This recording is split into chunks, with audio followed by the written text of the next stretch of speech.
भारत और चीन के बीच सीमा पर जारी तनातनी के बीच कांग्रेस और वामपंथी मीडिया चीनी एजेंडे के तहत सरकार को बदनाम करने में जुटे हैं।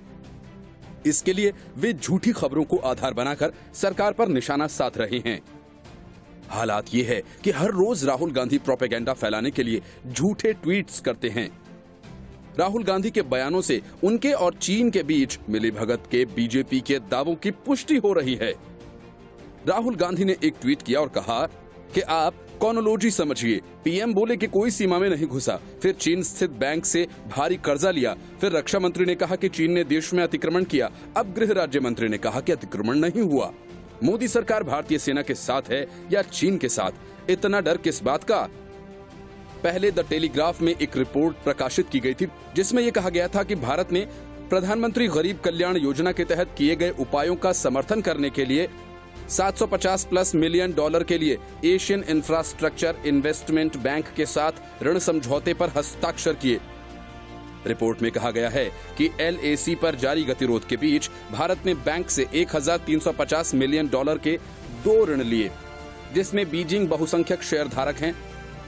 लेख में कहा गया कि 8 मई को ऐसे समय में जब पूर्वी लद्दाख में कई बिंदुओं पर चीनी घुसपैठ की पहली रिपोर्ट आनी शुरू हो गई थी, भारत सरकार द्वारा काफी हद तक इसे नजरअंदाज कर दिया गया था। भारत सरकार ने महामारी से लड़ने के लिए AIIB से 500 मिलियन डॉलर का अन्य ऋण लिया था। ये लेख भारत सरकार द्वारा सीमा पर तनाव के मद्देनजर चीनी ऐप पर प्रतिबंध लगाने की नीति पर सवाल उठाता है। साथ ही बीजिंग से ऋण देने की बात पर भी जोर देता है। हैरानी की बात है कि राहुल गांधी और द टेलीग्राफ ने एशियन इंफ्रास्ट्रक्चर इन्वेस्टमेंट बैंक को चीनी बैंक करार दिया। साथ ही झूठ फैलाने और लोगों को गुमराह करने के लिए तथ्यों को तोड़ मरोड़ कर पेश किया। उन्होंने ये नहीं बताया कि ये बैंक चीन से बाहर है, एक बहुपक्षीय संस्था है जिसमें 100 से अधिक सदस्य हैं। बता दें कि जून 2018 में AIIB की तीसरी वार्षिक बैठक भारत के मुंबई में हुई थी, जिसमें प्रधानमंत्री नरेंद्र मोदी भी शामिल हुए थे। प्रधानमंत्री मोदी ने बैठक को संबोधित करते हुए कहा कि अपने लोगों के बेहतर भविष्य की कामना के साथ एशियाई देशों के संयुक्त प्रयास से जनवरी में AIIB ने वित्तीय कामकाज शुरू किया। भारत और AIIB आर्थिक विकास को अधिक सतत और समावेशी बनाने के लिए प्रतिबद्ध है। भारत में आधारभूत ढांचा विकास फंड के लिए निजी सार्वजनिक भागीदारी और इंफ्रास्ट्रक्चर इन्वेस्टमेंट फंड का इस्तेमाल किया जा रहा है। इसके अलावा national investment and infrastructure fund का सहारा भी है।